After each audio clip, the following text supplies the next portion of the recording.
तो मेरा राइटिंग पर फोकस रहता था कि मुझे ना, जो कि एमपीसीजे में एक दिन में 2 पेपर होते हैं, तो आपको 6 घंटे लिखना होता है। तो 9th-10th सेमेस्टर में जब मैं थी तो मैंने अपने ऑलमोस्ट सब्जेक्ट्स कंप्लीट कर लिए थे। फाइल में टाइमर लगाती थी और 2 घंटे का टाइमर लगा के मेरे कितने ऑब्जेक्टिव्स हो रहे हैं, कितने सही हो रहे हैं, कितने गलत हो रहे हैं। तो एक पेपर मैं रोज़ सॉल्व करती थी जो पीवाईपीएस में रहता था। उसके अलावा मैं एक जजमेंट राइटिंग डेली ही करती थी, एक सिविल का एक दिन क्रिमिनल का। मैं बताऊँ, मेरा सेकंड पेपर जो ट्रांसलेशन था, मेरे उसमें हाईएस्ट मार्क्स, मतलब चारों पेपर में सबसे अच्छे मार्क्स मेरे ट्रांसलेशन में रहा करते थे। नमस्कार, जयराम जी के हम शिवांगी तिवारी और आप देख रहे हैं आपका अपना चैनल बुंदेलखंड 24/7। हम हमेशा ही आपको बुंदेलखंड की धरोहर, संस्कृति और यहाँ की कला से अवगत कराते हैं, लेकिन आज हम एक ऐसी धरोहर और एक ऐसी बुंदेलखंड की बेटी से आपको मिलवाने जा रहे हैं जिन्होंने अपनी मेहनत से खुद को चमकाया है। जी हाँ, बुंदेलखंड में एक शहर है पन्ना, जहाँ पर हीरो की खान है, लेकिन बुंदेलखंड में ऐसी भी खाने हैं, ऐसे भी हीरे हैं जो अपनी मेहनत के बलबूते पर चमकते हैं। और इसी क्रम में हमारे बीच में आज के महत्वपूर्ण साक्षात्कार में है, अभी हाल ही फिलहाल में मध्य प्रदेश सिविल जज 2022 का रिजल्ट आया है, जिसमें बुंदेलखंड के हीरो ने अपनी अपनी चमक दिखाई है। और हमारे बीच में आज साक्षात्कार करने के लिए मौजूद हैं तासा परमार, जो कि लगातार अपनी मेहनत कर रही थी और फाइनली वो अपने लक्ष्य पर पहुंच चुकी हैं। तो शेष बातें हम उन्हीं के साथ करते हैं। सबसे पहले बहुत बहुत स्वागत है आपका हमारे चैनल बुंदेलखंड 24/7 पर। शिवांगी, तासा जी, सबसे पहले हमारा सवाल आपसे यही रहेगा कि आपका जो ये लक्ष्य था सिविल जज बनने का, ये आपका पहले से ही निर्धारित था या फिर आप आगे बढ़ते गए और आपने ये लक्ष्य को तय कर लिया? जी, तो मेरा ये लक्ष्य स्टार्टिंग से ही था, क्योंकि मेरे फैमिली बैकग्राउंड, मेरे फादर भी एडवोकेट हैं और मेरे बड़े पापा भी एडवोकेट हैं। तो सबका यही था कि तुम्हें स्टार्टिंग से मेरा ये था कि लॉ करना है। और मेरे फादर, बड़े पापा का ये सपना था कि हमारे घर में सब एडवोकेट हैं, तो तुम्हें अब जज बनना है। तो फ्रॉम द डे 1 कॉलेज में जब मैं एंटर हुई, तो मेरा ये था कि मुझे जज ही बनना है। और साथ साथ में फिर जब मैं कॉलेज में रही, वहाँ टीचर से मेरी कांटेक्ट हुआ, जो प्रिपरेशन कर रहे थे जो लोग, उनसे मेरा कांटेक्ट हुआ। तो फिर ये प्रिपरेशन का जो फेस था वो और स्ट्रांग होता गया और मैंने ये गोल बना लिया कि मुझे जज ही बनना है फिर। तो आपने एमपी सिविल जज के अलावा भी कोई भी अदर स्टेट्स के एग्ज़ाम दिए हैं क्या? जी, मैंने एमपी के अदर देन एमपी मैंने छत्तीसगढ़ सीजे के लिए भी प्रिपेयर किया है और मेरा भी हाल ही में प्रीलिम्स क्वालिफाई हुआ था। मैं मेंस के लिए प्रिपरेशन करने स्टार्ट कर दिया था, उसी बीच में ये रिज़ल्ट आ गया फिर। और अब आगे आप लगातार करते रहेंगे या फिर बस लक्ष्य तय हो गया है तो अब यही रुकते हैं और बस अपनी जो जॉब वाली जर्नी है या जो आपका लक्ष्य था उसको लेकर के आगे बढ़ेंगे?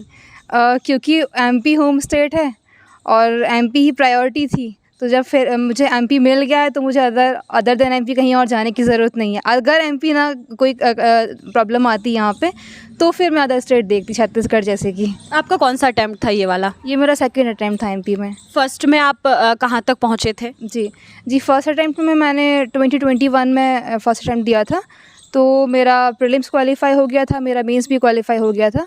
बट अनफॉर्चुनेटली मैं इंटरव्यू में 2 नंबर से रह गई थी, तो उसके बाद फिर ये मेरा सेकंड अटैम्प्ट रहा। तो क्या लगता है आपको, जब फर्स्ट अटैम्प्ट आपने दिया और आप बिल्कुल अंतिम पड़ाव पर थे, इंटरव्यू में थे और वहाँ से आपको 2 नंबर से बैक आना पड़ा, फिर से शुरुआत करनी पड़ी, तो उस समय क्या हालात थे और जब ये रिज़ल्ट आया तो क्या सिचुएशन थी, आपके क्या रिएक्शन थे और परिवार वालों के?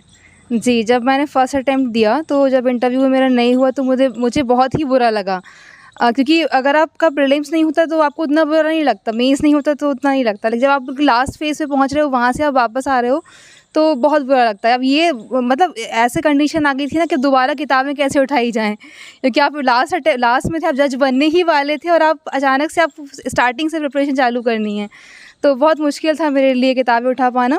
फिर जब ये सेकंड अटैम्प्ट आया तो इसमें भी काफ़ी सारी प्रॉब्लम्स आई, जैसे कि मेरा जो प्रीलिम्स था उस टाइम पे मेरे भाई की शादी थी, एआईबी का एग्ज़ाम था, तो मैंने भाई की शादी 12 बजे तक मैंने वरमाला देख के मैं एग्ज़ाम देने चली गई थी भाई की शादी के बाद।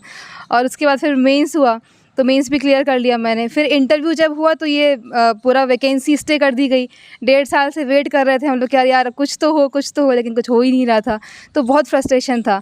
और लास्ट में जब रिज़ल्ट आया तो बहुत खुशी थी, लाइक मुझे इतनी खुशी शायद लाइफ में कभी ना मिले, क्योंकि मेरी खुशी तो ठीक है, मेरे फैमिली वालों की खुशी और उनको जो फ़ील हुआ, उनको इतना सम्मान मिला, वो मेरे लिए ज़्यादा इम्पोर्टेंट रहा और वो सबसे बड़ी सक्सेस थी मेरे लिए। तो क्या लगता है आपको कि आपने जो ये जर्नी तय करी है इसमें कितना कुछ आपने फेस किया, आपके फैमिली में कितना आपको सपोर्ट किया गया, और एक समय बाद जैसे आपने कहा कि 2021 में जो आपने पेपर दिया था उसके बाद कहीं ऐसा तो नहीं लगा आपको कि चलो इसको यहाँ स्टे करते हैं, कुछ और नया ट्राई करते हैं, ऐसा कुछ रहा है क्या? फैमिली का सपोर्ट तो हमेशा से ही रहा है, स्टार्टिंग से फ्रॉम द डे वन जब मैंने कॉलेज ज्वाइन किया तब से सपोर्ट था, सबका सपोर्ट था, मेरे पेरेंट्स का, मेरे बड़े पापा बड़ी माँ का, मेरे दादा भाभी साहब लोगों का, और बाकी सभी लोगों का मेरा सपोर्ट था, दीदी का, क्योंकि दीदी भी प्रिपरेशन में ही थी तो उनका गाइडेंस बहुत रहा। तो कभी ये तो नहीं आया कि नहीं करना है, बट हाँ जब इंटरव्यू नहीं हुआ और जब सेकंड अटेम्प्ट में ये स्टे कर दिया गया 1.5 साल से, तो एक डाउट आने लगा था, यार पता नहीं डेस्टिनी में लिखा है कि नहीं लिखा है। लेकिन मेरे अंदर डाउट आ गया, लेकिन उनमें डाउट कभी नहीं आया। हर कोई यही बोलता था नहीं तुम्हारा होना है इस बार, नहीं कभी तो होगा, कभी तुम जज बनोगी, तुम ऐसा नहीं हो सकता कि तुम ना बनो। तो उनका सपोर्ट बहुत रहा, और मेहनत तो ठीक है लेकिन जो मोरल सपोर्ट होता है ना वो बहुत इंपॉर्टेंट रहता है, तो मेरी फैमिली का हमेशा सपोर्ट रहा मुझे। तो ताशा परमार की जो ये जर्नी है, जैसे आपने बताया है कि आपके पास जो सपोर्ट था, चूँकि आपका बैकग्राउंड, आपकी फैमिली भी लॉ फील्ड से जुड़ी हुई है, तो निश्चित रूप से हमारे जो दर्शक हैं उनको ये लग रहा होगा कि ताशा कितने घंटे पढ़ाई करती रही होगी जो उन्होंने अपने लक्ष्य को पा लिया है, कैसे उन्होंने तैयारी करी हुई, तो वो ज़रूर बताओ। जो भी एस्पिरेंट हैं इस बार आगे आने वाले समय में वो तैयारी करेंगे तो उनके लिए ये ज़रूर लाभदायक होगा। जी, अगर प्रिपरेशन की बात करूं तो जैसे मैंने बताया, मैंने कॉलेज से ही ये डिसाइड कर लिया था कि मुझे जज बनना है, तो प्रिपरेशन वहाँ से ही स्टार्ट हो गई थी। मैंने जो सब्जेक्ट्स थे अपने सिलेबस के MP CJ के, तो मैंने कॉलेज में ही उनको पढ़ना स्टार्ट कर दिया।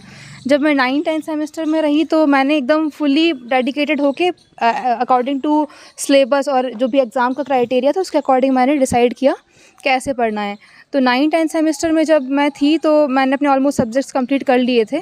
फिर जब नोटिफिकेशन आया तो क्योंकि हर एक स्टेज की प्रिपरेशन डिफरेंट होती है, स्ट्रैटेजी डिफरेंट होती है, तो जब प्रीलिम्स का नोटिफिकेशन आया तो मेरा ये रहता था कि मुझे ना 2 सब्जेक्ट्स कंप्लीट करने हैं, लाइक दिन में 2 सब्जेक्ट, मुझे एक मेजर और एक माइनर एक्ट पढ़ना है। इसके अलावा मुझे ना ऑब्जेक्टिव्स पे बहुत फोकस करना है, क्योंकि जो प्रीलिम्स का पेपर होता है वो MCQ टाइप होता है और कई लोगों का बनते हुए भी क्वेश्चंस गलत हो जाते हैं। तो मेरा ये रहता था कि 2 घंटे मुझे ना, मैं मोबाइल में टाइमर लगाती थी और 2 घंटे का टाइमर लगा के मेरे कितने ऑब्जेक्टिव्स हो रहे हैं, कितने सही हो रहे हैं, कितने गलत हो रहे हैं। तो ये प्रीलिम्स में था। उसके अलावा मैं जो अपना मेंस का, जब प्रीलिम्स क्वालिफाई हो गया, मेंस का आया, तो मेंस में क्योंकि अपन पढ़े हुए रहते हैं ऑलरेडी पहले से, उसके बाद मेंस में मोस्ट इम्पॉर्टेंट थिंग कि राइटिंग, आंसर राइटिंग।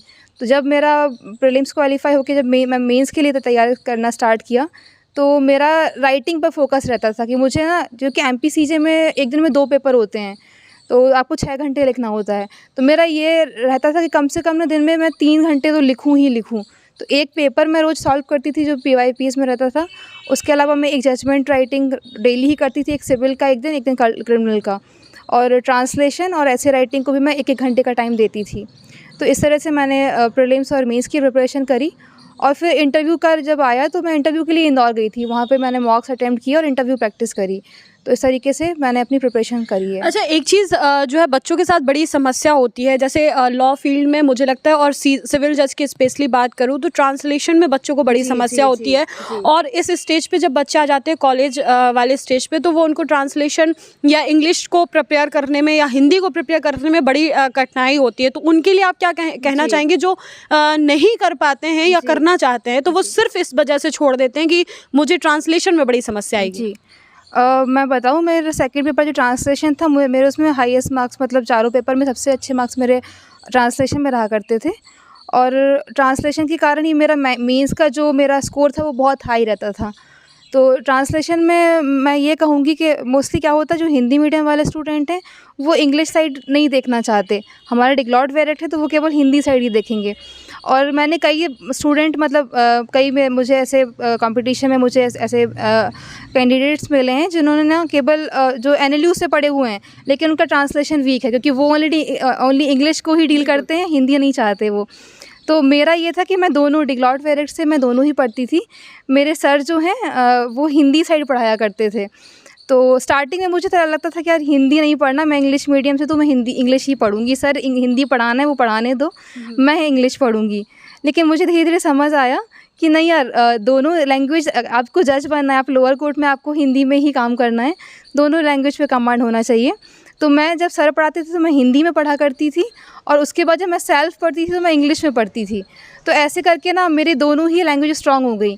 तो मैं बस यही कहना चाहूँगी जो भी एस्पिरेंट्स हैं कि आप जो ट्रांसलेशन और जो हिंदी और इंग्लिश दोनों लैंग्वेज पे कमांड करें, क्योंकि ये आपके ना कि कंपटीशन में बल्कि आपको आगे चलने में भी हेल्प करेंगे, क्योंकि आप जब कोर्ट में बैठेंगे आपको हिंदी में ही काम करना है।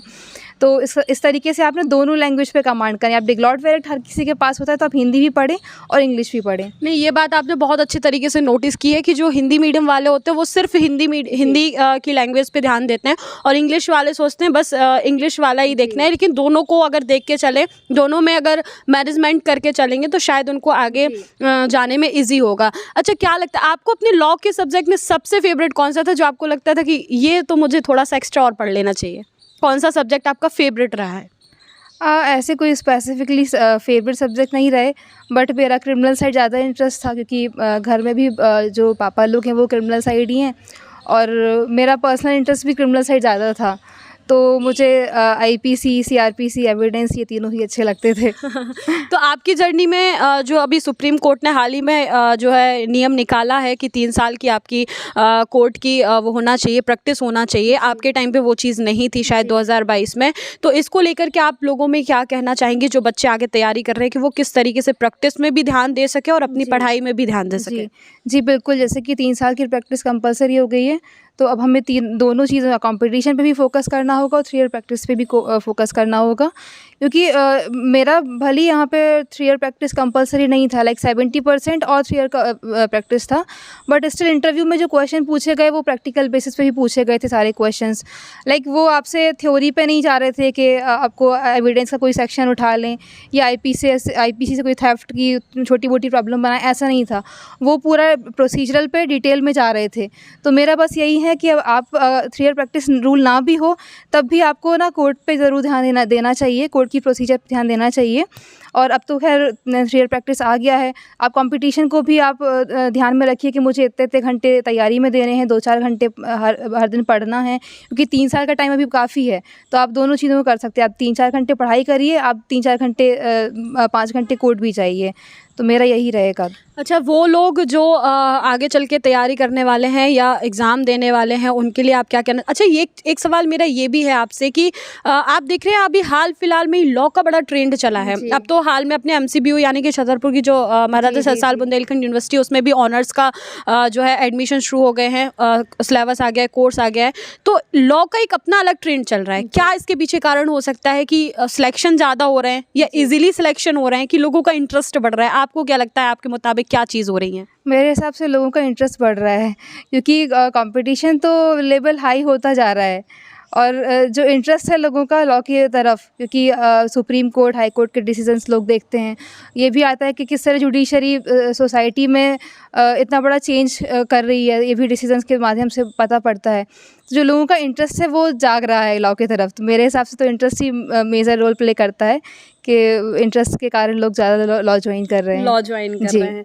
तो यहाँ पर जो है हमने तमाम चीज़ें तासा जी से जानी हैं लॉ की जर्नी को लेकर के, और उन्होंने बहुत सारी बातें बताई जो आपके फ़ायदे के लिए भी आगे आके आपके भविष्य के लिए भी काम आने वाली हैं, कि आप किस तरीके से अपनी लॉ की पढ़ाई को मजबूत कर सकते हैं। आपने कोई कोचिंग वगैरह ज्वाइन की या फिर सेल्फ स्टडी की?